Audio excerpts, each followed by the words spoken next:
हाय M केनाचवार में आप मुझे लाया हूँ एड्स। ठीक है, तो आज हम लोग की टॉपिक है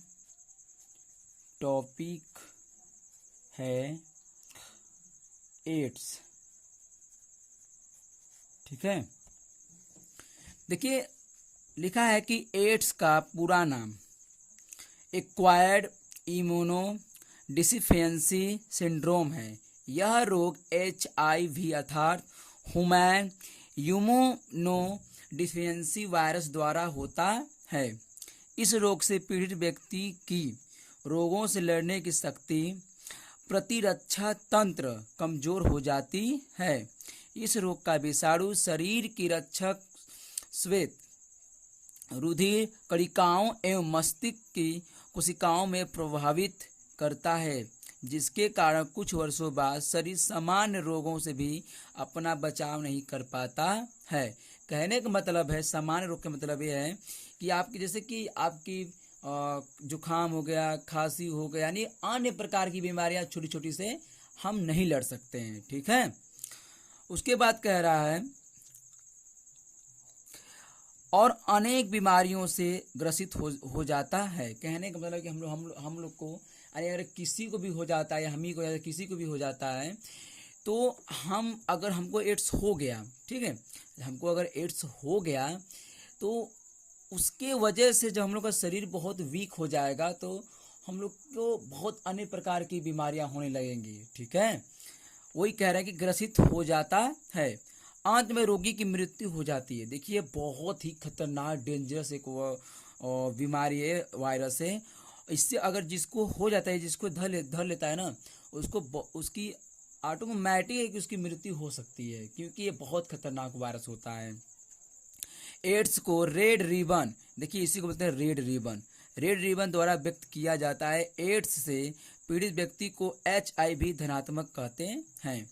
एड्स के लक्षण यानी कि लक्षण क्या क्या होते हैं, देखिए भूख न लगना, वजन में कमी, ज्वर, त्वचा पर ददोरे, थकावट, रोग से लड़ने की क्षमता में कमी आदि। इस रोग से पीड़ित व्यक्ति में निमोनिया तथा त्वचा कैंसर ज़्यादा होता है। ठीक है, देखिए भूख मतलब कि भूख नहीं लगेगा, वजन हम लोग का कम हो जाएगा।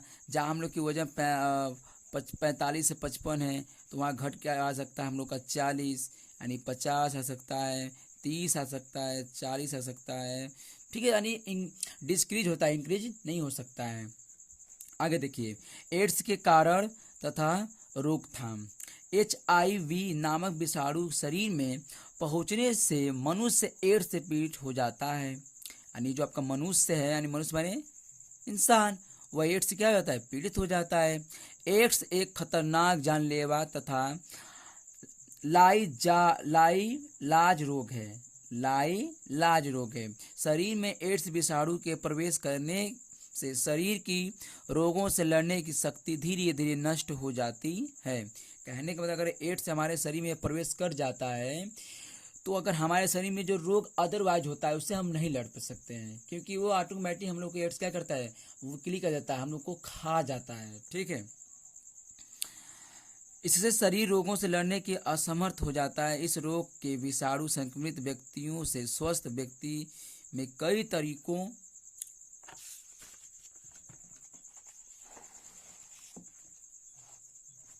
यहाँ देखिए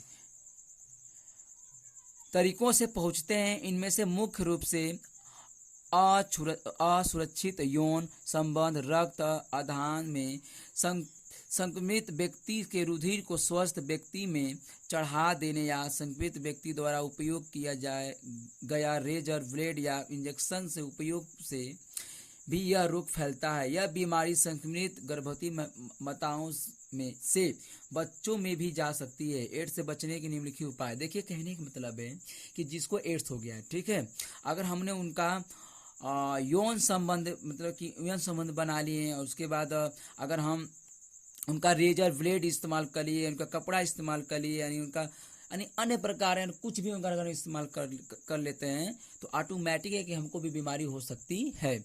इससे हम लोग को मतलब कि जिनको एड्स हो गया है उनसे हम लोग को बच के रहना चाहिए। देखिए आगे हम इसमें क्या दिया गया है कि एड्स से बचने के निम्नलिखित उपाय हैं। इंजेक्शन लगाने में विसंकृत साफ नई सुई एवं सीरीज का प्रयोग करना चाहिए। ठीक है। दूसरा नंबर देखो, दूसरा पॉइंट कह रहा है कि रक्त आधान से पूर्व रक्त की जांच भली भांति अनिवार्य रूप से करा लेनी चाहिए। नशीली दवाओं इंजेक्शन नहीं लेना चाहिए। रेजा ब्लेड उपयोग सावधानी पूर्वक करना चाहिए। एड्स कारणों से बचकर ही हम एड्स से सुरक्षित हो पाएंगे। ये देखिए लिखा है यहाँ पे, एड्स से इससे नहीं फैलता है, इससे एड्स नहीं फैलता है। देखिए ये उपाय दिया गया, इससे हमको क्या करना है देखिए बता रहे हैं। एड्स संक्रमित व्यक्ति के साथ दैनिक प्रयोग की वस्तुओं का उपयोग करने से ही नहीं फैलता है, जैसे टेलीफोन, टाइपर, किताब तथा आदि कलम आदि। ठीक है। कहने का मतलब है कि उनका टेलीफोन, उनका टाइप राइटर, किताब को अगर हम लेते हैं तो उससे हम लोग को एड्स नहीं फैलेगा। लेकिन उनका हम इंजेक्शन ले रहे हैं, रेजर ब्लेड ले रहे हैं, उनका कपड़ा ले रहे हैं और उनके पजरे हम बैठकर उनको मतलब कि जो उनका भाव निकाल रहा है उसको हम सूंघ रहे हैं, तो उससे हम लोग के शरीर में प्रवेश करता हम लोग को एड्स हो सकता है। नहीं कि टेलीफोन से, टाइप राइटर से, किताब से, इससे क्या है यह सब नहीं फैलता है। ठीक है ना। हाथ मिलाना, छूना, साथ बैठना, आसपास खड़ा होना, एक दूसरे से कपड़ों से पहनने से एड्स नहीं होता है। देखिए यहाँ भी ये तो साफ लिख दिए हैं, लेकिन वहाँ पर कह रहे थे कि उनका इंजेक्शन रेजर ब्लेड नहीं लेना चाहिए, लेकिन यहाँ पर कह रहे हैं कि आसपास बैठने या एक दूसरे छूने से, उनके कपड़ा पहनने से एड्स नहीं होता है। तीसरा पॉइंट देखिए, एक ही कारखाना आदि में साथ साथ काम करने से या उपकरणों को मिलकर प्रयोग करने से एड्स नहीं फैलता है। साथ साथ खाने पीने तथा प्लेट, गिलास तथा अन्य बर्तनों को मिलाकर प्रयोग करने से भी एड्स नहीं फैलता है। खांसने, छींकने, हवा आदि से नहीं फैलता है। कीट पतंगों काटने से, जैसे मक्खी, मच्छर, जू तथा खटमल आदि, एड्स नहीं फैलता है। ठीक है। एक और बात यहाँ पे हम लोग नोट पॉइंट में जानते हैं कि 1 दिसंबर को विश्व एड्स दिवस मनाए जाते हैं। 1 दिसंबर को विश्व एड्स दिवस मनाए जाते हैं। बंदरों में सर्वप्रथम एड्स का उद्भव हुआ और उसके बाद मनुष्यों में यह रोग फैल गया। देखिए पहले, सबसे पहले पूछ सकता है कि एड्स सर्वप्रथम पहले उद्भव किसमें हुआ, तो सबसे पहले किसमें हुआ, आपके बंदरों में हुआ। किसमें हुआ, बंदरों में। एलिसा, देखिए एलिसा परीक्षण एड्स का पता लगाया, यानी किसने पता लगाया एड्स का, एलिसा ने लगाया। ठीक है। तो आज के लिए इतना ही, कल मिलते हैं नेक्स्ट वीडियो में। Tata bye bye.